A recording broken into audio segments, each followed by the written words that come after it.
జై శ్రీకృష్ణ. ఆండాల్ తిరువడిగళే శరణం. అద్భుతమైనటువంటి పాశురం 23వ పాశురంలోకి 23వ రోజులోకి మనం ప్రవేశించాము. ఈరోజు సూక్ష్మ దశలో ఉండేటటువంటి పరమాత్మ స్థూల దశకు పరిణమించటం అనేటటువంటి గంభీరమైనటువంటి ఉపనిషత్ అర్థాన్ని బోధించేటటువంటి పాశురం ఈరోజు పాశురం. పాశురాన్ని సేవిద్దాం. மாரிமலை மழஞ்சல் மன்னி கிடந்து ரங்கும் சீரிய சிங்கம் அறிவித்து தீவிழித்து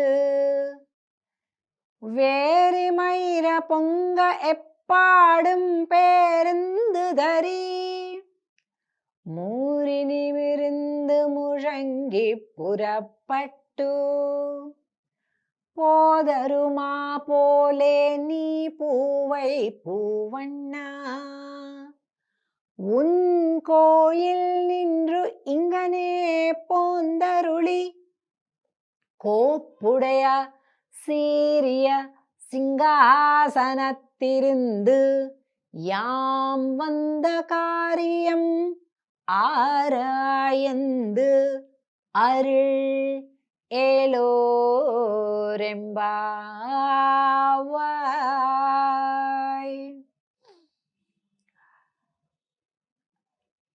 మారిమలై మషంజిల్ మన్నిక్కిడందు రంగం, చాలా చీకటిగా దట్టంగా ఉండేటటువంటి ఒక పెద్ద అడవి. ఏంటండి తిరుప్పావై పాశురాలు చెప్పాల్సిన పోయి ఏదో చందమామ కథలు చెప్తున్నారు అనుకుంటున్నారా? కాదు, తిరుప్పావై పాశురంలో ఆండాల్ తల్లే చెప్పిన మాట ఇది. దట్టంగా ఉంది అడవి, కుండపోత వర్షం వస్తుంది, ఒక పెద్ద గుహ ఉంది. ఆ గుహలో ఒక సింహం నిద్రిస్తూ ఉంది గట్టిగా. నిద్రపోతుంది కదా అని దగ్గరికి వెళ్తారు ఎవరైనా? ఎవరూ లేదు, ఎందుకంటే ఉన్నది సింహం కనుక. ఇది ఆండాల్ తల్లి, ఇది సూక్ష్మ దశలు, అంటే ఈ సృష్టి మొత్తం పంచభూతాలు కూడా సృష్టించక పూర్వం స్థితి ఏదైతే ఉందో అది చెప్తుంది. భగవంతుడి యొక్క కారణ రూపం అంటే రా మెటీరియల్, కార్యరూపం అంటే ఆ వస్తువు తయారైపోయాక ఈ రెండు స్థితులను చెప్తుందన్నమాట ఆండాల్ తల్లి. మారిమలై ముழஞ்சில் మన్ని కిడందు రంగం సీరియ సింగం అరివిత్తు తీవిజిత్తు. అరివిత్తు అంటే తెలివి తెచ్చుకుందట, నిద్రపోలే, తెలివి తెచ్చుకుంది. అంటే సంకల్పం చేసి, పరమాత్మ సంకల్పం చేశాడనమాట. ఏమని? తాం ఐక్ష్యత, తాను సృజించాలి, ఈ సృష్టి కార్యాన్ని ప్రారంభించాలి అని స్వామి సంకల్పం చేశాడు. అలాగే సెంగమిరు పార్పోల్ బందు తలై పెయ్దుం, ఎప్పుడైతే అభిమానాన్ని అంతటినీ కూడా తొలగింప చేసుకొని మనం భగవంతుడికి శరణాగతులు అంటామో వాళ్ళు పక్కకి వెళ్ళిపోతారు. కాకుండా ఇంకా కార్యానికి ఏమేమి కావాలి, ఎవరికి జన్మలు ఏవేటిని ఇవ్వాలి అనేటటువంటిది ముందుగా అసలు పంచీకరణ అంటారు. అంటే పంచభూతాలను సృజించేటటువంటి ప్రక్రియని ప్రారంభించడం కనిపిస్తుంది ఈ పాశురంలో. ఇది విశేష పాశురం. ఏం చేసిందట ఆ సింహం? సీరియ సింగం అరివిత్తు తీవిజిత్తు అంటే తీక్ష్ణమైనటువంటి తన చూపుల్ని ఇలా తెరుస్తుందంట. సింహం ఎప్పుడు అంతే కదండి, గుహలో ఉంటుంది. బాగా వర్షము చీకటి అట్లా ఉన్నప్పుడు ఆ వర్షాలు వెలిసేదాకా అలా ఉంటుందన్నమాట. వర్షం తగ్గేలోపు కాంప్రమైజ్ అయిపోయి పక్క నుండే గడ్డి తిందామని అనుకోదు, అలాగే ఉంటుందన్నమాట. తను వేటాడాల, తను తినాల. అరివిత్తు తీవిజిత్తు అంటే తీక్ష్ణంగా చూస్తుందట.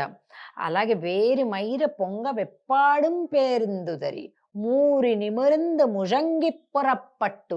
ఇట్లాగా కొద్దిగా లేవగానే ఇలా ఒళ్ళు తీర్చుకుంటుంది సరే, ఒక పిల్లి ఎలాగా ముందు కాళ్ళు ముందుకి వెనక్కి కాళ్ళు వెనక్కి, అలాగంట ఇది కూడా రెండింటిని ఇట్లా జాపుకుందట.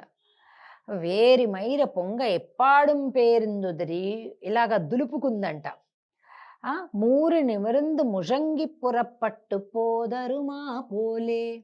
స్వామి, ఆ సింహం ఆ గుహ నుండి బయటకొచ్చేటప్పుడు ఒక్కసారి ఇట్లా తీక్షణంగా చూసి, కొద్దిగా ఒళ్ళు వీర్చుకొని, తనకి కేసరి అని పేరండి సింహానికి. అంటే దాని వెంట్రుకలు సహజంగానే ఒక పరిమళాన్ని కలిగి ఉంటాయి. ఇట్లా ఇట్లా దులుపంగానే ఆ పరిమళం మొత్తం అంతా కూడా వ్యాపించిందట. ఇదంతా ఊరికే చెప్పటం లేదండి కథలాగా. సృజించేటప్పుడు పంచభూతాల సృష్టి ఎలా జరిగిందో చెప్తుంది ఇందులో. ఇప్పుడు మనం ఒక ఇల్లు కట్టుకోవాలనుకోండి. మట్టి తెస్తాం, ఇటుక తెస్తాం, సిమెంట్ తెస్తాం, నీళ్లు తెస్తాం అన్నీ తెచ్చి ఒక దగ్గర చేసేసి కడతాం ఇల్లు. కానీ వాటిని మనం సృష్టించట్లే. ఇసుకని మనం సృష్టించట్లే. ఎక్కడో ఉంది పట్టుకొస్తున్నాం. ఇటుకని మనం సృష్టించట్లా. ఆ తయారు చేసినోడు సృష్టించాడని అనకండి. వాడు కూడా ఆ మట్టిని బట్టి, నీళ్ళని బట్టి, అగ్నిని బట్టి చేశాడు ఇటుక. అంటే వాడు కూడా వాటిని సృష్టించట్లా. అంటే ద మెయిన్ రా మెటీరియల్.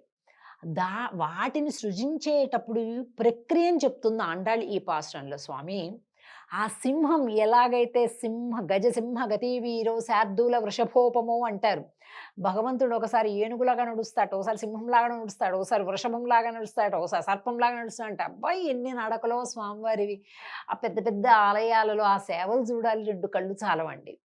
అలాగా నడుస్తూ ఉన్నాడట స్వామి. ఆ రాడు సింహం ఎలా నడిచిందో స్వామి, మాకు వేరే వేరే నడకలొద్దు, నువ్వు ఒక లయన్ లాగా నడిచిరా అని చెప్తుంది. ఎందుకమ్మా? మేము చూడాలి, మాకు అలా చూడాలని, నీ యొక్క ప్రతి సౌందర్యం మేము చూడాలి. పడుకునే సౌందర్యం చూడాలి, నిద్ర లేచేటప్పుడు సౌందర్యం చూడాలి, లేచి నడిచే సౌందర్యం చూడాలి, కూర్చునే సౌందర్యం చూడాలి, అన్నీ మేము చూడాలి స్వామి. మాకు అలా చూడటమే మా కోరిక, ఇంకేమీ కోరికలు లేవు అని చెప్తుంది. అలాగే పోదరు మా పోలే నీ పువ్వై పువ్వన్నా. అబ్బా ఏం చెప్పాలనుకున్నారు చెప్పండి అమ్మా, ఇప్పుడే చెప్పండి, ఎందుకు వచ్చారో చెప్పండి, ఏం కోరికలో చెప్పండి అన్నట స్వామి. ఉన్ కోయిల్ నిండ్రు ఇంగనే పొందరుళి. ఇలా నడుచుకుంటూ రా, అక్కడ గదిలో పడుకుంటే మేము చెప్పాం, వచ్చి సింహాసనం మీద కూర్చుంటేనే చెప్తాం. కోప్పుడయ సీరియ సింహాసనత్ ఇరుందు. నువ్వు వచ్చి సింహాసనం పైన కూర్చోవాలి, కూర్చుంటే చెప్తాం. అప్పుడు కూర్చొని యాం వంద కార్యం ఆరాయంద్ అరుళ్.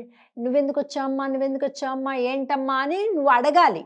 నువ్వు అడిగాక మేము చెప్తాం, అలా చెప్పం మేము, అలా ఇలా చెప్పం మేము అని చెప్తున్నారనమాట. ఇలా ఉండాలండి భగవంతుడికి మనకి ప్రేమ, అటాచ్మెంట్ అంటే.